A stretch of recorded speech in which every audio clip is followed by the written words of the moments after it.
Bon les gars, le programme de ce petit live, j'ai 3 projets de fou à vous présenter, enfin pas de fou, mais 3 projets que je trouve hyper cool, non 4 projets.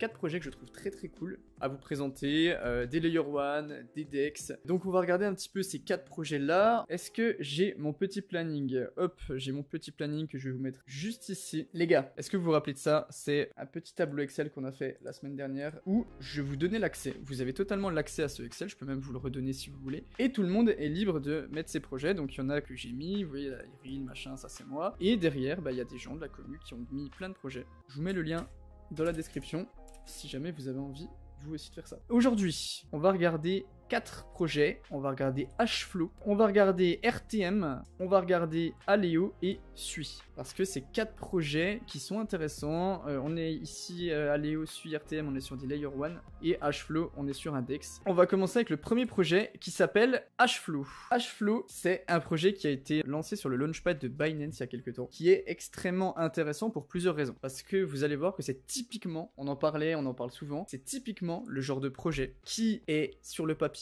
et dans son utilisation, dans sa tech très intéressant, mais dans sa tokenomique qui n'est pas le meilleur projet à investir. On va voir pourquoi. Hflow, c'est un DEX, donc un exchange décentralisé où vous allez pouvoir faire des swaps cross-chain. C'est-à-dire que si vous voulez transférer normalement un token de la blockchain Ethereum à la blockchain Binance, il faut utiliser des bridges. Et c'est très chiant. C'est très chiant parce que déjà les bridges sont très peu sécurisés. Le nombre de hacks de bridges qu'il y a eu sur la DeFi la dernière année, c'était abusé. Vraiment, les bridges, c'est de la grosse merde, on va pas se mentir. Et le fait d'utiliser des bridges, que ce soit pour l'adoption, pour l'utilisation, pour l'expérience utilisateur, pour la sécurité, pour tout ce que vous voulez, c'est chiant. Et du coup, Hflow, c'est un protocole, un exchange centralisé comme Uniswap, PancakeSwap, sauf que vous allez pouvoir faire des swaps cross-chain, donc entre toutes les blockchains, sans avoir aucun slippage, et sans avoir ce qu'on appelle de MEV. Donc le slippage, c'est quoi? Pour ceux qui ont déjà snipé des tokens sur la BSC, vous le savez, quand vous achetez un token et que vous mettez du slippage, il y a forcément des fois une variation. Si vous achetez le token à 10 centimes, au moment où votre transaction a été validée et qu'il est descendu à 15 centimes, il est monté à 15 centimes, pardon, il y a des petites variations entre le moment où vous demandez l'ordre et le moment où l'ordre est mis en place. Et c'est chiant. Et du coup, Hflow, c'est tout simplement ce qu'ils essayent de faire, c'est-à-dire que si jamais vous achetez vos Ethereum par exemple à un certain prix, vous avez le token sur le même prix. Donc il n'y a pas de bridge, il n'y a pas de slippage et c'est protégé contre la MEV. La MEV, c'est quoi? C'est quand vous faites une transaction, les mineurs qui organisent les blocs, ils sélectionnent les blocs qui leur apportent le plus d'argent. C'est les blocs qui ont le plus de frais de transaction parce que les mineurs, ils touchent une partie des récompenses. Et du coup, c'est chiant. Au final, les mineurs sont censés être neutres, en fait. Ils sont pas censés être intéressés dans leur approche. Sauf que de plus en plus, et ça va continuer et c'est un gros problème, il y a ce qu'on appelle la MEV, donc la Miner Extractable Value, la valeur extractable maximum, je crois que c'est, qui est en gros le fait que les mineurs du coup arrangent un petit peu les blocs comme ils le veulent parce qu'ils veulent gagner le plus d'argent possible sur chaque bloc. Et du coup, ce truc de MEV c'est hyper chiant. Donc Hflow, c'est vraiment qu'ils essayent de contourner, c'est très intéressant. Ils ont levé genre un truc en mode 25 millions de dollars au premier round, pas de slippage, pas de MEV, et il y a des bails de smart contract on-chain avec des market makers. Donc en gros, c'est très intéressant parce que voilà, c'est ça. Vous voulez transférer un token de la blockchain Ethereum à la blockchain Avalanche, à la blockchain Polygon, à ce que vous voulez. C'est cross-chain, vous n'avez pas besoin d'utiliser des bridges. Donc sur le papier, Hflow, la team, elle est folle aussi, c'est extrêmement intéressant. Le problème de Hflow, c'est la tokenomique. La tokenomique de Hflow, vous allez voir qu'elle est dégueulasse et qu'on est typiquement sur de la VC chain. Il y a une total supply de 1 milliard de HFT. Si vous regardez le HFT, actuellement, il est à 50 centimes, market cap autour des 100 millions et 180 millions de tokens en circulation. Donc il y a 10 fois plus de tokens potentiellement qui peuvent être libérés. Ça, c'est la répartition des tokens en circulation et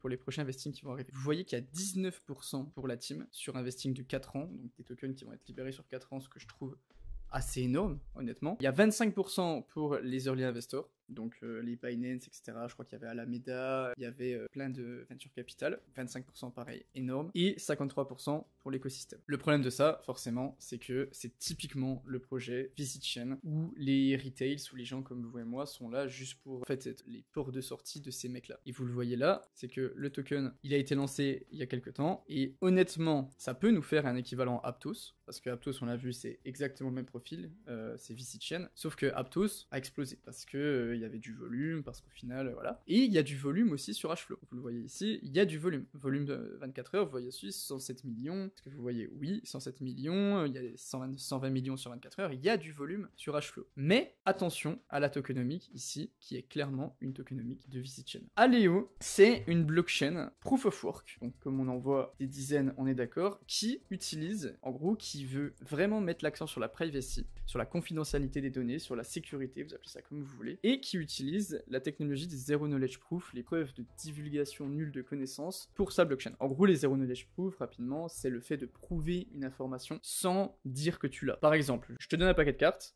noir, rouge, je vous dis de tirer une carte rouge et de me prouver que vous avez tiré une carte rouge sans me le dire. Bah, vous allez faire quoi? Vous allez me faire compter le nombre de cartes noires, et s'il y a le nombre normal de cartes noires, par soustraction, ça veut dire que vous avez pris une carte rouge. Dans l'idée, c'est ça, avec plein de bails de cryptographie et de mathématiques derrière, vous vous en doutez bien. Et du coup, Aleo, c'est exactement ça, c'est une blockchain de Layer 1 qui utilise les ZK Proof, qui est permissionless, et qui est très intéressant, et qui est surtout en testnet. Donc c'est un projet qui n'est pas encore lancé, ils en sont à la phase 2 du testnet. C'est une blockchain qui a plus de 44 000 prouveurs, donc de personnes qui vont créer des preuves de fraude sur la blockchain, et qui peut achever plus de 5 milliards de preuves par seconde, ce qui est énorme pour une blockchain, sachant que c'est une blockchain proof of work. Et là, vous voyez la roadmap, donc 2023, janvier, février, mars, avril, mai, juin, c'est toutes les avancées, testnet 2, testnet 3, avancées, etc. Sur Snark VM, le token Leo, Snark OS, etc. Et il sera lancé le mainnet, donc avec le token très sûrement en juillet. Vous pouvez regarder si jamais il n'y a pas des airdrops, parce qu'en vrai,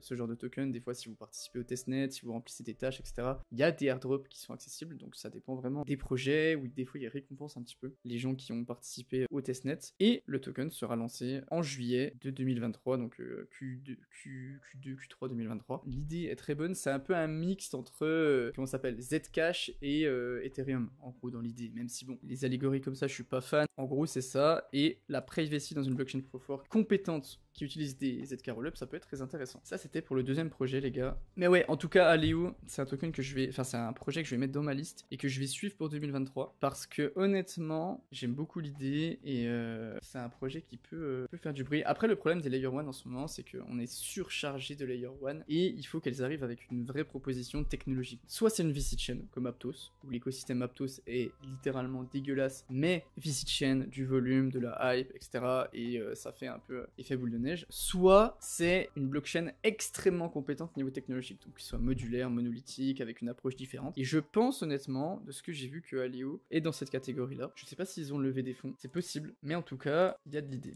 Si personne vient sécuriser le réseau, ça plante. Ouais, je suis d'accord. On l'a vu là, dans le testnet, 44 000 prouvers, 5 milliards de preuves de fraude qui sont mis, c'est quand même intéressant. Ne penses-tu pas que la compétition des Layer 1 est terminée, genre Ethereum plus Layer 2 win? Je suis d'accord avec ça, je pense qu'il va y avoir une oligarchie avec Ethereum tout en haut et les Layer 2 qui gravitent autour, et donc il va y avoir ce narratif de compétition des Layer 2, parce qu'il va y avoir plein de liquidités qui va arriver sur Ethereum, et donc plein de Layer 2 qui vont se battre pour sécuriser les transactions, mais qu'on a quand même cet aspect cross-chain, non, multi-chain, pardon, qu'on a quand même cet aspect multi-chain, et que du coup, on aura quand même de la liquidité sur les Layer 1, et qu'on aura des nouvelles Layer 1 qui vont monter. Le problème, c'est que maintenant, ça sera plus n'importe quel Layer 1. Ça sera les Layer 1 les plus compétentes et qui ont le plus d'intérêt, que ça soit à attirer des développeurs, à attirer des utilisateurs, pardon, avec de la sécurité, de la scalabilité, tout ce que vous voulez. On aura Ethereum, et on l'a déjà, un Ethereum, les Layer 2 et les Layer 1 aussi qui vont se battre